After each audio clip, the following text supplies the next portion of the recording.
पेड़ पौधा में लैंगिक जनन कैसे होता है, पहले ये पढ़ेंगे। उसके बाद पढ़ेंगे कि पुरुष में लैंगिक जनन कैसे होता है, माने कि इंसानों में। और ये जो टॉपिक है ये 5 नंबर के लिए इम्पोर्टेंट है, ठीक। ये भी आई है 5 नंबर के लिए। पुष्पीय पौधों में लैंगिक जनन मतलब सर जनन के बारे में बात कर रहे हैं। जनन को 2 प्रकार के बारे में बात किए हैं, अलैंगिक और लैंगिक। अलैंगिक के बारे में स्टडी कर चुके हैं। लैंगिक मतलब सर कि जिसमें 2 संतति भाग ले, सॉरी 2 विशिष्ट भाग ले। लैंगिक जनन क्या है, वैसा जनन जिसमें 2 विशिष्ट यानी कि नर और मादा भाग ले, उसको हम लोग लैंगिक बोलते हैं। तो पेड़ पौधा में भी ऐसे होता है कि लैंगिक जनन। तो हम लोग स्टार्टिंग यहीं से करते हैं कि पुष्प में पहले लैंगिक जनन कैसे होता है, तभी तो फल बनता है।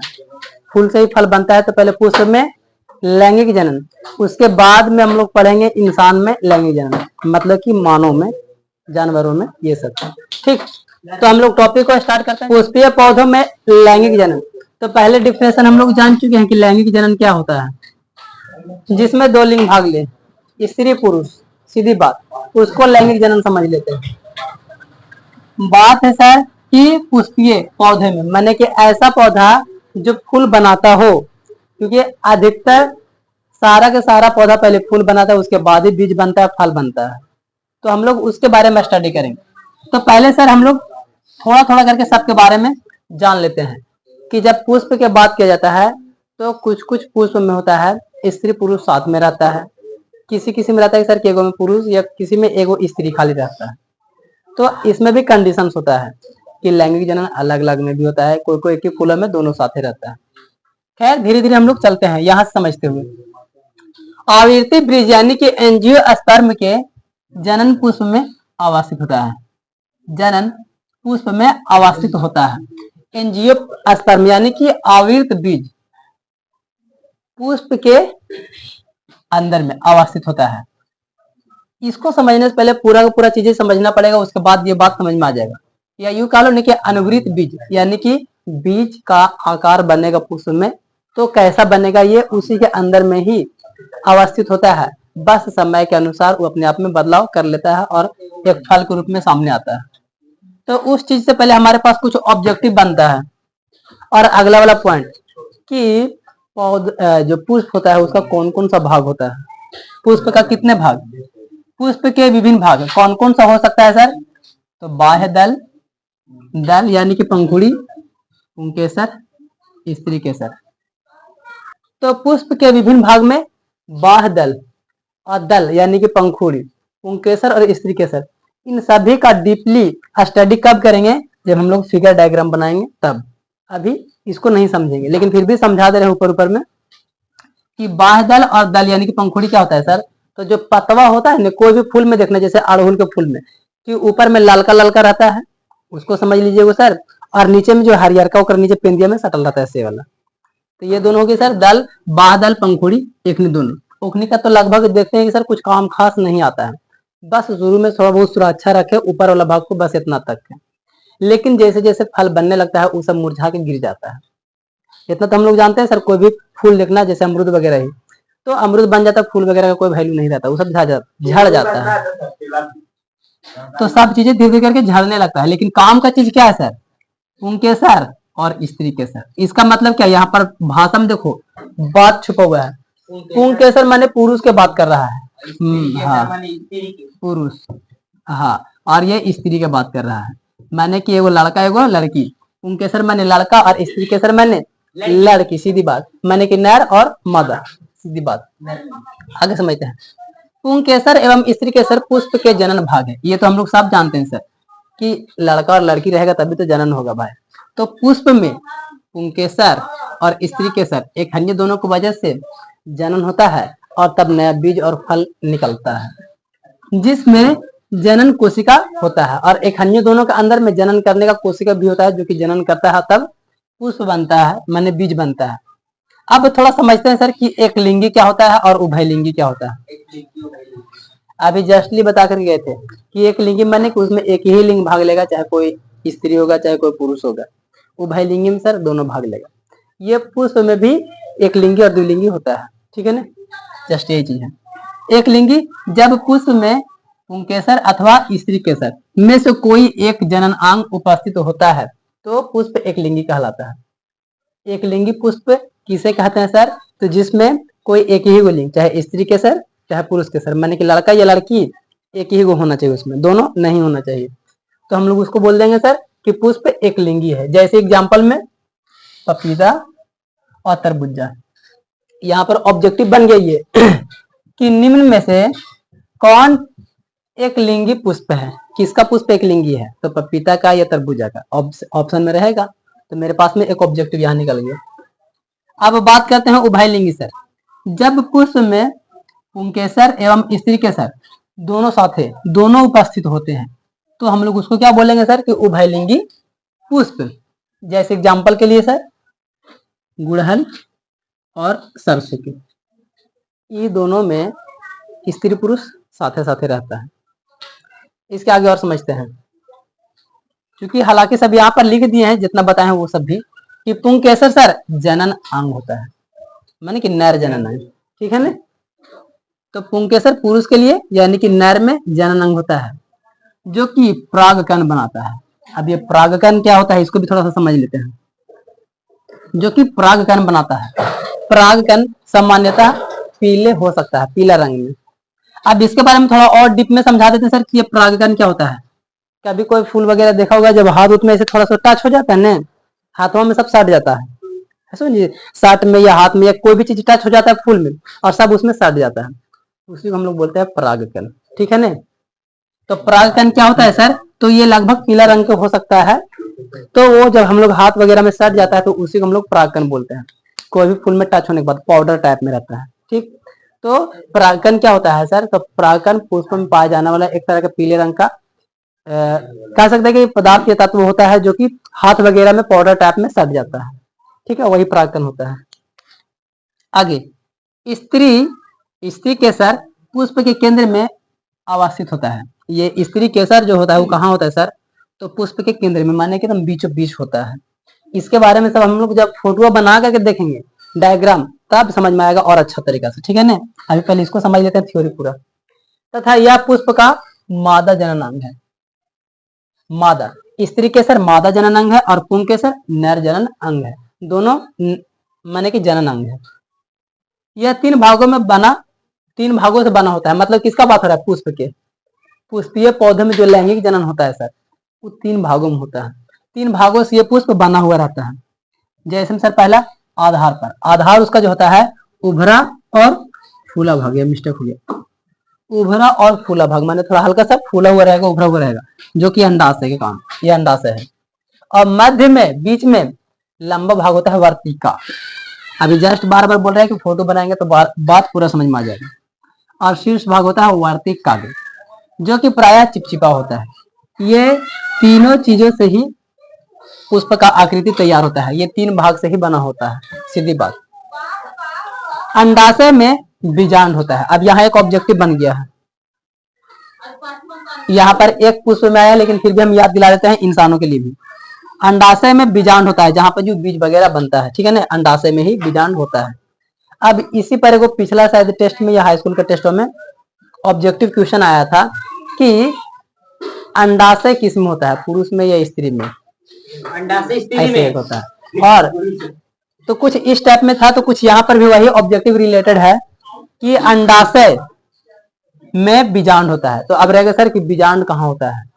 तो बीजांड अंडाशय में होता है और अंडाशय स्त्री में होता है, सीधी बात हम लोग समझते हैं सर। तो बीजांड अंडाशय में होता है तथा प्रत्येक बीजांड में एक अंड कोशिका होती है। हाँ, माने कि एक अंडा उसमें होता है जो बाद में जाकर बच्चा बनेगा।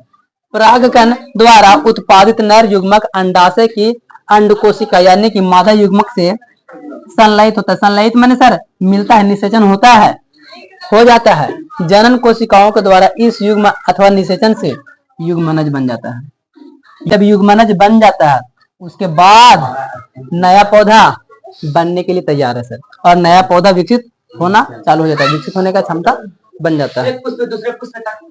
हाँ, अब एक इम्पोर्टेंट ऑब्जेक्टिव है, ये भी बहुत अच्छा ऑब्जेक्टिव है, ये भी एग्जाम में पूछता है एक पुष्प से दूसरा पुष्प तक परागकण कैसे पहुंचता है सर? जलवायु के माध्यम से। स्थानांतरण मतलब सर कि एगो फुलवा हिया है, ओकर आधा साथिया यहाँ है, आधा साथिया दूसरा जगह है, दोनों मिलेगा तब ना निषेचन होगा, और तभी तो फिर भ्रूण बनेगा, तैयार होगा, तभी तो पौधा विकसित करेगा। तो सर क्वेश्चन सिचुएशन में ये स्थानांतरण हवा के माध्यम से होता है। कभी कभी सर हवा चलता है तो उड़ करके पौधा पिलकता दूसरा का फूला पर चला जाता है, ठीक है। पानी के माध्यम से भी हो सकता है, यहाँ पानी में गिर गया और जाकर के दूसरी जगह पहुंच सकता है, या तो फिर प्राणियों के माध्यम से, हम लोग जानवर बैल या कोई हम लोग भी चल रहे हैं, सट गया देह में, उड़ के कहीं चला गया, उसके माध्यम से भी हो सकता है। मधुमक्खी सबसे माध्यम से उन लोग जाकर बैठता है फूल पर, पैरवा में सट जाता है और फिर वही जाकर दूसरा का फूल पर बैठ जाता है, तो उसका वाला वहां पहुंच गया। इस प्रक्रिया से ही वहां पर युग्मनज तैयार होता है, और जब युग्मनज तैयार होगा तो फिर वो नया पौधा विकसित कर जाएगा, ठीक है ना। तो इन्हीं सभी द्वारा ये एक जगह से दूसरी जगह पर उड़ करके चला जाता है, माने कि बह जाता है। हम लोग समझते हैं स्वपरागन और ये परपरागन, ये क्या होता है? स्वपरागन और परपरागन। स्व जैसा कि नाम है सर, स्व स्वयं के अंदर के बात हो रहा है, तो स्वपरागन क्या हो जाएगा? परागनों का स्थानांतरण उसी पुष्प के व्रातिकाग्र पर होता है, उसी फूल के अंदर के ही बात रहेगा वो। स्वर परागन वही होता है जो उसी फूल के स्थानांतरण होता है, परागकणों का स्थानांतरण उसी फूल के यानी कि पुष्प के वार्तिकाग्र पर होता है, तो हम लोग उसको बोलते हैं स्वपरागन। ठीक, याद रखना इस चीज को कि स्वपरागन। सपोजली सर यहाँ पर फिगर में देख सकते हैं कि जैसे कि परागन है सर ऊपर में छोटा छोटा, और ये इसी के फूल के अंदर में हो जाए, तो इसी फूल के अंदर में यहाँ पर आ जाए, तो इसको बोलेंगे हम लोग कि स्वपरागन, वार्तिकाग्र से होते हुए इसी के अंदर में रहे, तो ये स्वपरागन समझ सकते हैं। अब उसके बाद सर कि परपरागन, ये क्या होता है? एक पुष्प के परागकण दूसरे पुष्प पर स्थानांतरित होता है। हमको नहीं पता है सर कि सरसों के फूल जो मान के चलते हैं, कोई भी फूल मान के चलते हैं कि वो वाला फूलवा में स्त्री पुरुष दोनों है, हो सकता है कि वो स्त्री हो या पुरुष हो, जो भी हो, तो एक परागन होगा, दूसरा फूल के माध्यम से हवा से उड़ के आ जाए या मधुमक्खी के माध्यम से आ जाए, तो उसके पास पहुंचा, तो वो हो जाएगा परपरागन। स्वपरागन माने कि उसी फूल के अंदर, और परपरागन मतलब दूसरा फूल से दूसरा फूल पर, तो परपरागन। आगे समझते हैं। अब यहाँ से थोड़ा सा प्रोसेस समझाया गया है कि कैसे निषेचन का क्रिया होता है और फिर फूल में बीज बन जाता है, फल बन जाता है, उस चीज को समझते हैं। अब परागकणों के वर्तिकाग्र पर पहुंचने के बाद क्या होता है? नर युग्मक के अंडाशय में स्थित मादा युग्मक तक पहुंचना होता है। काम यही है सर। पहले परागकण वर्तिकाग्र पर, देखो परागकण वर्तिकाग्र पर पहुंचने के पश्चात क्या होता है कि नर युग्मक अंडाशय में स्थित मादा युग्मक तक, ये नर युग्मक देखो इसमें आ रहा है जी, नर युग्मक अंडाशय में मादा युग्मक के पास में इसको पहुंचना होता है, तो यहां से होते हुए इस माध्यम से यहां तक आएगा, इसके बीच में। इसके लिए परागकण से एक नलिका विकसित होती है, जहां तक ये नली देख सकते हैं हम लोग सर, ये एक नली है सर, ये एक नली है जिसके माध्यम से ये जाएगा, नलिका विकसित होती है तथा वर्तिकाग्र से जुड़ी हुई बीजांड तक पहुंचती है, और जो यहाँ पर जुड़ा हुआ है सर इस बीजांड तक ये पहुंच जाता है, काम हो जाता है। तो उसके बाद सर निषेचन के पश्चात, माने काम हो जाने के बाद निषेचन के पश्चात युग्मनज में अनेक विभाजन होना चालू हो जाता है। विभाजन होता है तथा बीजांड में भ्रूण विकसित होने लगता है। अब इसे बीजांड में थोड़ा सा भ्रूण क्या होगा, विकास करेगा, धीरे धीरे धीरे धीरे करके विकसित होगा, और जब विकसित होगा तो बीजांड से एक कठोर आवरण विकसित होता है जो कि बीज के कवर का रूप में काम करेगा तथा परिपक्व होकर फल बन जाता है। और इस अंतराल में बाह्यदल, पंखुड़ी, पुंकेसर, वर्तिका एवं वर्तिकाग्र प्रायः मुरझा करके और गिर जाता है। हम लोग शुरुआत जब किए थे टॉपिक के, तो उसमें क्या बताए थे कि जो पंखुड़ी वगैरह होता है वो सबका क्या काम है सर, तो अंततः लास्ट में वो मुरझा कर गिर जाता है, लेकिन तब तक के लिए जब शुरुआती होता है तो थोड़ा सा सुरक्षा उसका अंदर के भाग को मिले, बस उसके लिए वो कवर कर रहता है, और जैसे जैसे वो बड़ा होते जाता है खुलते जाता है, और फिर लास्ट में टूट करके ये सब फूल वगैरह नीचे झड़ जाता है। मतलब कि जो भी उसका पंखुड़ी रहेगा सर, जैसे सपोजली कोई भी फल ले लो, जैसे अमरूद ले लेते हैं, अमरूद जब तक निकलेगा तब तक ठीक है, और जब बड़ा हो जाएगा तो उसको ऊपर वाला फिर फूल वगैरह सब झड़ जाता है, उसको कोई मतलब नहीं होता है। ऐसा हर एक फल में ऐसा ही होता है कि उसका जो फूल होता है बाद में कि ऊपर से जो पंखुड़ी वगैरह निकल रहेगा वो झड़ जाएगा। तो अब कुछ बात करते हैं सर अंकुरन के बारे में। ये अंकुरन क्या होता है? जब पेड़ पौधा में बीज बन जाता है, फल बन जाता है, तो फिर वो फल अंकुरित होता है। कैसे सर? फिर से वो फलता है, तो वही अंकुरन की बात हो रहा है कि बीज में भावी पौधे अथवा भ्रूण होता है। बीज में ही भावी माने कि उसमें संभावना होता है कि फिर से वो एक पेड़ बनने का है, तो उसी के अंदर छोटा सा भ्रूण छुपा हुआ रहता है, जिसके वजह से फिर वही बड़ा होकर के फिर वो बड़ा पेड़ बनता है। तो याद रखने इस चीज को कि बीज में भावी पौधा अथवा भ्रूण होता है जो कि उपर्युक्त परिस्थितियों में, अच्छा अगर उसको परिस्थिति मिलता है तो नवोद्भिद में विकसित हो जाता है। और इस प्रक्रम को हम लोग बोलते हैं अंकुरन। मतलब सर कि अगर उसका अच्छा वातावरण, पानी वगैरह सब चीज अच्छा टाइम टाइम पर मिल गया तो उसका अंदर का जो भ्रूण बैठा हुआ था, जो कि छुपा हुआ था, वो विकसित होता है और विकसित होकर के फिर पेड़ बन जाता है, माने पौधा बन जाता है। इसका एग्जाम्पल के लिए सर, इसका फोटो के लिए यहाँ पर देख सकते हैं डायग्राम को समझने के लिए कि हमारे पास में कैसे यहाँ पे ये बीज बनाए हैं सर। किसका? क्या बोलते हैं हम लोग इसको जी? चना। चना के बीज है, ठीक है ना, समझाने के लिए। या यूं कह लेना कि कोई भी पौधा में ऐसा ही काम करता है। अभी सभी के दाना को कादू के एग्जाम्पल और देंगे। तो यहाँ पर हम एक थोड़ा सा चना लिए हैं, और चना को हम लोग जानते हैं सर कि द्विबीजपत्री है, वो दो भाग में टूट जाता है। तो दो भाग में टूटा यहाँ पे, तो जब टूटता है ना तो बीच में हम लोग को नजर आता है इस तरीके से छोटा। ये कोई भी बीज लेना, मसूर के दाना ले लेना, या तो फिर जब दाल बनता है खाना तो देखने उसमें थोड़ा पतला पतला पिलूनियन लगता है देखने में, वो कोई चीज होता है, यही वाला होता है। कोई भी चीज का दाल जब लेंगे ना तो उसमें छोटा छोटा पिलूनियन लगेगा देखने में, तो वो यही चीज रहता है जो कि उसमें छुपा हुआ रहता है। और यही बाद में पानी, मिट्टी, सूरज का प्रकाश जब मिल जाता है तो ये फिर बड़ा हो जाता है। और ये सब जो फालतू में ये सब चीजें ये सब है, ये सब फालतू में फिर वहीं पर वेस्ट हो जाता है मिट्टी में, फिर उसका हमको कोई मतलब नहीं है। और फिर ये वाला थोड़ा सा इधर देखते हैं कि इस तरीके से बाहर निकल के आ गया। अब बाहर निकल के आ गया तो ये नीचे वाला जड़ हो गया सर, और ऊपरी वाला में जो भी तना वगैरह निकले, पत्ती वगैरह, वो बाहर से निकलता है और ये सब वेस्ट हो जाता है। जो भी कुछ ऊर्जा वगैरह चाहिए उसमें स्टोर रहता है, जब काम हो जाता है उसको छोड़ दिया जाता है। अब जड़ अपना बना लिया, अब वो जमीन से प्रोटीन्स वगैरह खींचेगा। तो यहाँ पर दर्शाया हुआ उसको नाम देते हैं क्या सर? इसको है, इसका जो ऊपरी वाला भाग है प्रांकुर, यानी कि भावी प्रो, यानी कि जो ऊपर में विकास करेगा उसको बोलेंगे प्रांकुर, यानी कि बाहर में निकलने वाला को। और उसका जो निचलेला है सर मूलांकुर, यानी कि भावी जड़। इसका नीचे जड़ बनने का, इसका ऊपर वाला बाहर निकलेगा शाखा के रूप में। और जो बीचवा में यह है बड़का बड़का मोटका, यह बीज पत्र, ये खाद्य संग्रहण करता है। मतलब जो विटामिन प्रोटीन चाहिए उस चीज को इसमें स्टोर रहता है, जब तक ये अपना जड़ नया बना न ले तब तक। और जैसा ही अपना जड़ को विकास करके नीचे अलग ला लेता है तो फिर ये वेस्ट हो जाता है, इसका कोई मतलब फिर नहीं रहता है, फिर सड़ते सड़ते गलते गलते मिट्टी हो जाता है। तो यहाँ पर जब बनता है ये, तो ये क्या निकल करके आ गया सर मेरे पास में? इसका ऊपर वाला भाग को प्रांकुर बोल देंगे और इसका निचला वाला भाग को जड़ बोल देंगे। तो ये नीचे जड़ हो गया, ऊपर में प्रांकुर हो गया। अब यहाँ से ये पत्ती निकलेगा और चना वाला हम लोग खेत में जाते हैं भाई, चना उसमें फिर से फल जाता है। तो यही प्रक्रिया होते रहता है, फिर उसमें फूल बनता है, फिर ये पूरा प्रक्रिया होता है और फिर बीज बनता है। बीज को फिर जमीन में लगाते हैं और फिर यही प्रक्रिया होता है और फिर से वो मतलब फल बन जाता है और फिर से वो बीज सूखता है, फिर से डालते हैं जमीन में, फिर यही ये साइकिल माने कि चलता रहता है। इसी के अनुसार पूरा का पूरा पौधा में निषेचन, जनन, निषेचन होते जाता है पूरा प्रोसेस। अब यहाँ पर तुम्हारे लिए 5 नंबर का क्वेश्चन ये रहेगा सर, पुष्प का अनुदैर्ध्य काट का नामांकन चित्र करे। आराम से ये फोटो बना देंगे और इसका नाम को दर्शा देंगे तो हो जाएगा मेरे पास में इसका नामांकन चित्र। अगर बोलेगा कि सचित्र वर्णन करिए, चित्र बनाएंगे और इन सभी के बारे में एक एक दो को लिख देंगे सर। दल क्या होता है, तंतु क्या होता है, परागकोश क्या होता है, बाह्य दल, जो कि सबका कोई काम वगैरह नहीं आता है।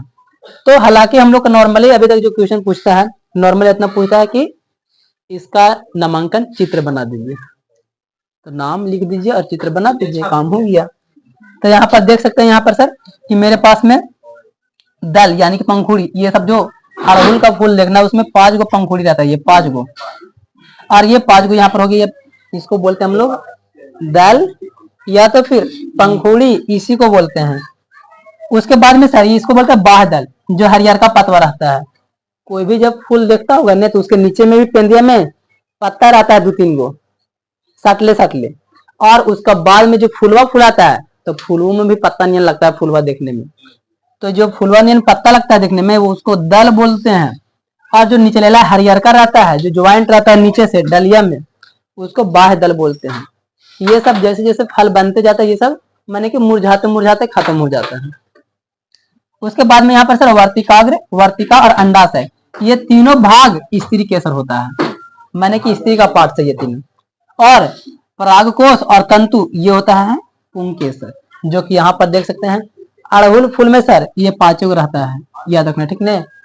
ऐसे समझ सकते हैं कि 5 गो लड़की है, बड़ी मनी लड़कन पीछे लगल है, ठीक है ना। ये वाले के फूल में ऐसे समझ सकते हैं, ठीक। और ये सब है ना, इसी पर हाथों टच करेंगे तो हाथों में सब साट जाएगा, ठीक है ना, इस पर रहता है। और ये 5 गो ही रहता है, देखना अड़हुल के फूल तोड़ना, उसको ऊपर देखना कि ये ऊपर निकल रहेगा ना जो डंटिया, ये गोले गोले चारों पट्टी रहेगा, ये वाला पतला पतला, और ऊपरेला में गिन करके 5 गो रहेगा, एकदम गिनती करके 5 गो, 6 हो ही नहीं सकता है। देखना तुम तोड़ के फूलवा, ठीक है ना, इसलिए हम 5 गो ही बनाए हैं। और ये वाला बड़ी में रह सकता है, 100 गो भी रह सकता है, पूरा दम नीचे तक। तो इसका आंसर ऐसे बना देंगे सर। अगला सर फिर एक और भी रहता है कि तुम्हारे पास क्वेश्चन रहेगा कि वर्तिकाग्र पर परागकोश का अंकुरन कैसे होता है, उसका चित्र बनाइए।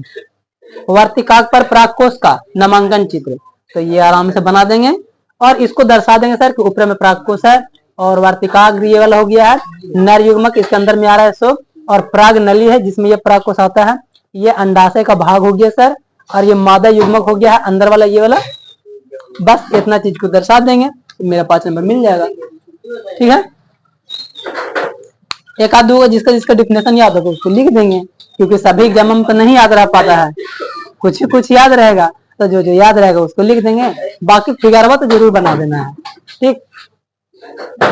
तो यहाँ पर ये पुष्प में अनुदैर्घ्य काट माने के पुष्प का जनन पूरा खत्म होता है, ठीक।